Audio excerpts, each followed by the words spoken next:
Hi hello, నేను మీ తిరుమల. సేమియాతో దద్దోజనం చేశానండి అమ్మవారి ప్రసాదాల్లో భాగంగా. చాలా చాలా అద్భుతంగా వచ్చింది. ఈ బిజీగా ఉండేవాళ్ళు, ఆఫీసులకు వెళ్ళేవాళ్ళు చాలా త్వరగా చేసుకోవచ్చు. చూడండి ఎంత అమోఘంగా వచ్చిందో కదా. నేనైతే ఫస్ట్ వాటర్ పెట్టేసుకున్నానండి. వాటర్ బాగా తెల్లిన తర్వాత కొంచెం సాల్ట్ వేసేసి కొంచెం ఒక స్పూన్ ఆయిల్ వేసేస్తే అది పొడి పొడిగా రావడానికండి, బాగా పొడి పొడిగా వస్తుంది సేమియా. తర్వాత ఒక కప్పు సేమియా వేసేస్తే కరెక్ట్గా 3 మినిట్స్లో అది ఉడికిపోతుంది.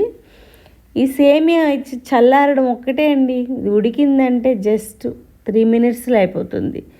ఇది మనం ఒక జాలీలో వేసామంటే ఆ వాటరు అంతా వంపేస్తాం కదా, ఆ సేమియా మిగులుతుంది. అవి చల్లారిన తర్వాత నాకైతే ఈ కప్పుకి 1/2 లీటర్ పెరుగు పట్టిందండి. ఆ పెరుగు వేసేసి కలిపేసి దీనికి చిన్న పోపు వేసుకుంటే సరిపోతుందండి.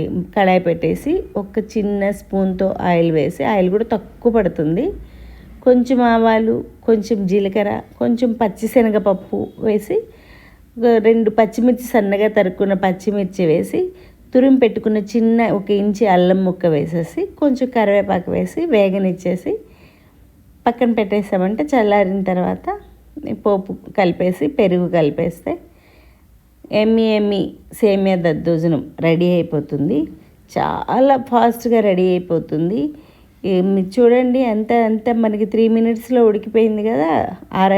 అది చల్లారడం ఒక్కటే అండి. చల్లారిన తర్వాత కలిపేసుకుంటే సేమియా దద్దోజనం రెడీ అయిపోయింది.